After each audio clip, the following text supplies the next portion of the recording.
Howdy, folks, and thanks for tuning in to this bonus episode of Rediscover the Winds, a Wyoming History podcast. I'm one of your hosts, Zach Larson. And I'm Kirsten Belisle.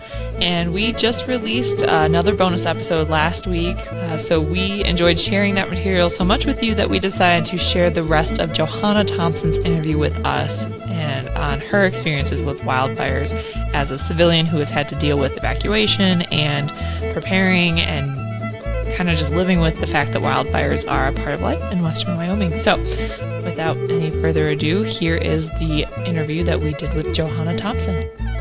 So we just kind of introduced the idea that you're giving a civilian's viewpoint of the 2016 Lava Mountain fire. So I didn't give a lot of background of you, so if you could tell us a little bit about yourself, what you do, who you are, and where you are currently living. Okay, so my name is Johanna Thompson, and I grew up in Dubois, and I went to school here. I left for about 10 years after high school, and then I decided I really missed the area, the mountains, the wildlife, the people, so I moved back in 2006. And you are currently my boss at the Dubois Museum. I am. Well, thank you very much for joining us today.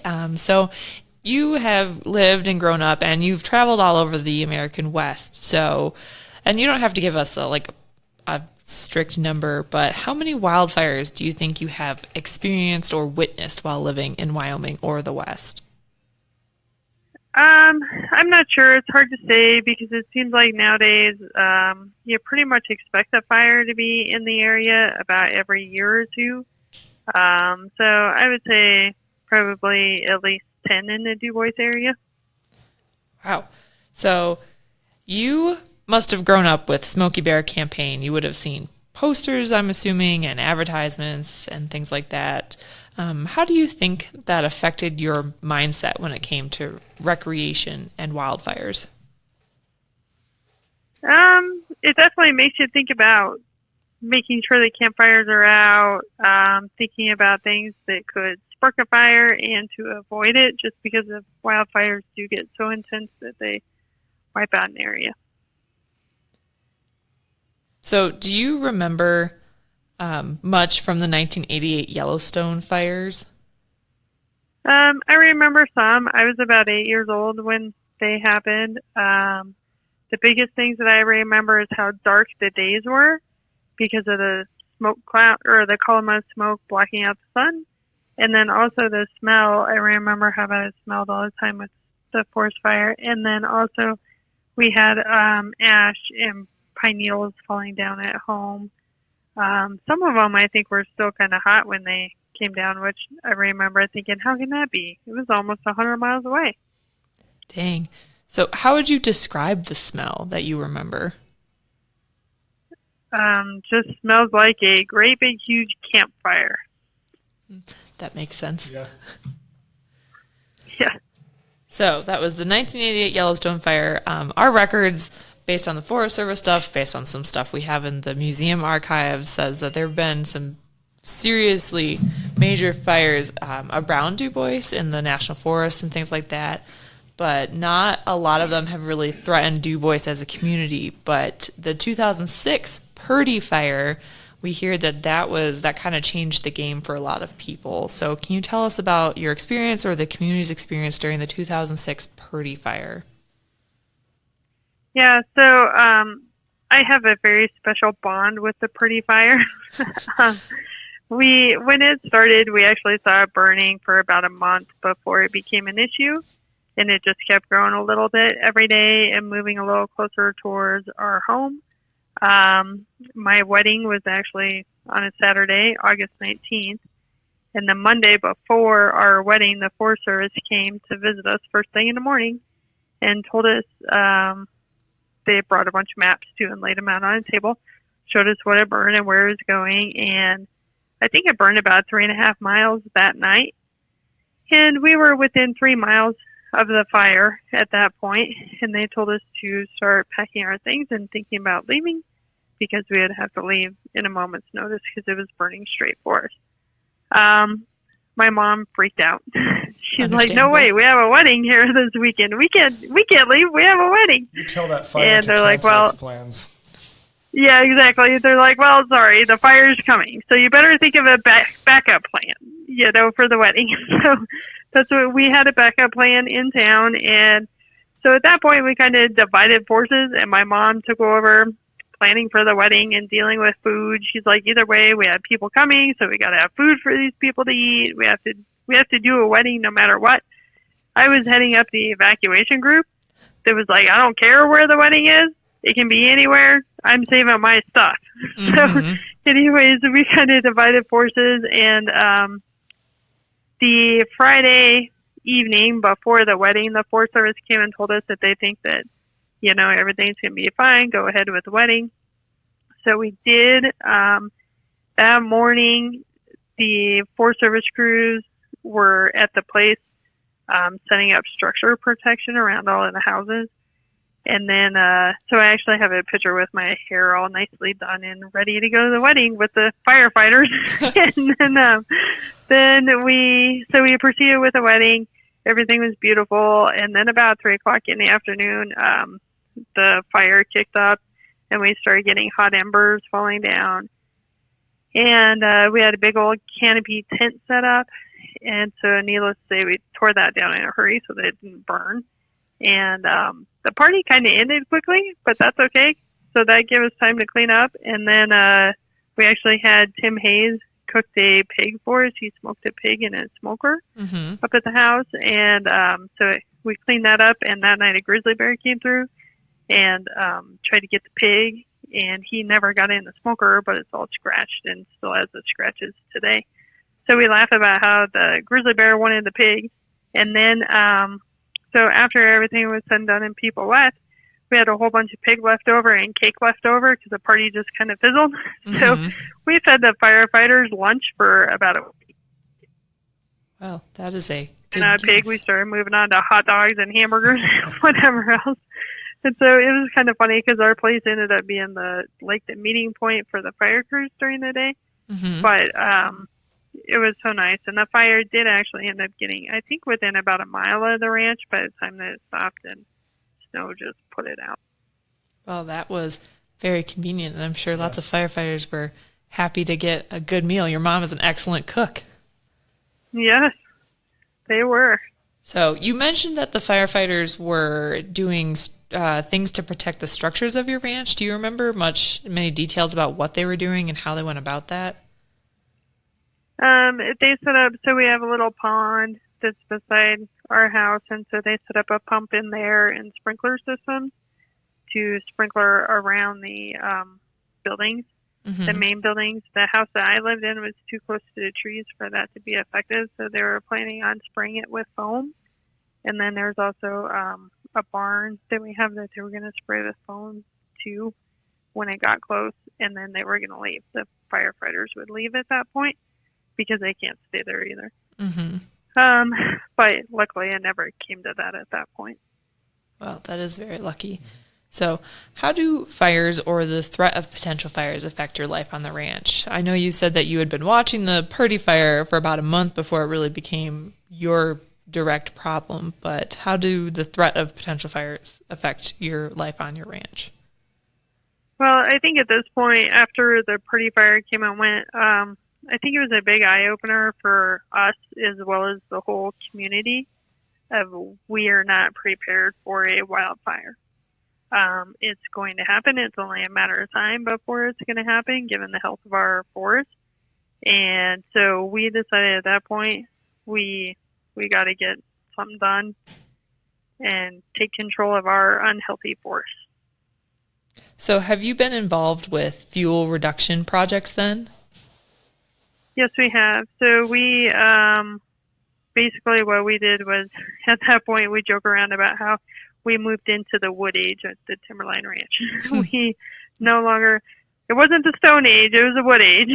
And so every spare minute we spent skinning out dead trees, cleaning up the undergrowth on the forest floor. Basically anything that was dead or not healthy was removed. And with that, we also participated with the Firewise program, which helps reimburse you for time, expenses, stuff like that when you're cleaning up your area. We noticed after a couple years in that our problem was more than we could handle with four-wheelers or ATVs and trucks. So we ended up purchasing a skidder to actually do real lumber work. And so we skidded out trees with that. And I think without the Firewise program, because we did, I think, 4 or 5 different blocks that we had to finish out and then move on to the next block. And I think if we wouldn't have had that planning and those deadlines, we probably would have never finished it. And so we did get it done before we needed it. And so that made our place really defendable when we needed it later. So you're saying that it was effective and came in handy when you needed it. So did it come in handy during the 2016 Lava Mountain fire? Yeah, so between the work that we did and the work that the Forest Service had done we're at the forest boundary, so from the forest boundary west to about Lava Mountain, all of that thinning that the Forest Service did also made it possible to save the places when the Lava Mountain fire started. I don't know. Anything else that you want to know? Yeah. So you actually have a significant role in the Lava Mountain fire events. So if you wanted to tell us about your experiences with that would be excellent. Okay. So I was actually driving home from work at the museum one evening, and I saw a tiny puff of smoke on like the southeast side of Lava Mountain. And I thought, what is that? And so I sat there a minute and watched, and I thought, there isn't a road there, thinking that maybe it was dust from a vehicle driving down a dirt road. I thought, no, that can't be. So I took a picture of it because I thought no one would follow up on it or believe me because it was such a little sporadic thing. So I continued home, called 911, and reported it. Then I went out to the highway and I met with Mike Franchini and I think AJ Albright at our highway driveway. And I showed them the pictures, and then we waited a few minutes, and then it puffed up, and so they headed out to find it. The Forest Service fire crews spent the next week, I think it was roughly a week, trying to find the fire. It would puff up every day, but they couldn't physically find it through all of the thick debris and everything else. So meanwhile, though, the foliage on the ground was getting drier because we were into the hot summer days by then. And on the afternoon of Museum Day, it actually decided to take off and go and turn into a fire. And it didn't stop until it arrived at the Union Pass subdivision. So the fire that we feared would happen was happening at this point. There's nothing like watching the fire come to you and you can do nothing to stop it. And this was actually the third time that we were pending evacuation. And so by the time that this happened, we were just done. All of us were over it. Let's just get this over with. So we packed up some things, but not very much really. And ended up evacuating and staying in a small camper for about 3 weeks. We were very tired of the confined space though. And we probably could have gone back a little bit earlier, but we couldn't because the air was so bad at night that you just couldn't breathe. It would suffocate you. During the day it was beautiful, but at night it was horrible. That's understandable. So what did you decide to pack up? I mean, facing a wall of fire coming to your property where your family's lived for decades, like what do you choose to bring? Me being a Wyoming girl, the first thing to go was firearms. Guns, got to get the guns out. And then after the guns was like family things, family pictures, papers, documents, stuff like that you couldn't replace. Mm-hmm. And I think, we just took clothes that we needed for a little while. We actually ended up going back in later to go back and get more clothes because we're like, okay, everything's fine-ish, and we're out of clothes. So probably should have taken more clothes. But we left like just stuff behind. Mm-hmm. Okay. Yeah. What did you do with your animals? I know you had animals on the ranch. Yeah, so we actually our horses were the first things that we hauled out as soon as we saw after the museum day episode. We're like, okay, this thing is not stopping. So we ended up hauling those out. They actually went to the box hanging 3 for a little while, and then they went out to Kay and Jerry Weber's place. Kay works at the museum too, and so they went out there. I think they were gone probably a month and a half from the ranch. And then we had our dogs with us and our cat. I think our cat must have gone to Carolyn Copeland's, I think, for the time being. I don't remember exactly. She didn't stay home, though. Alrighty.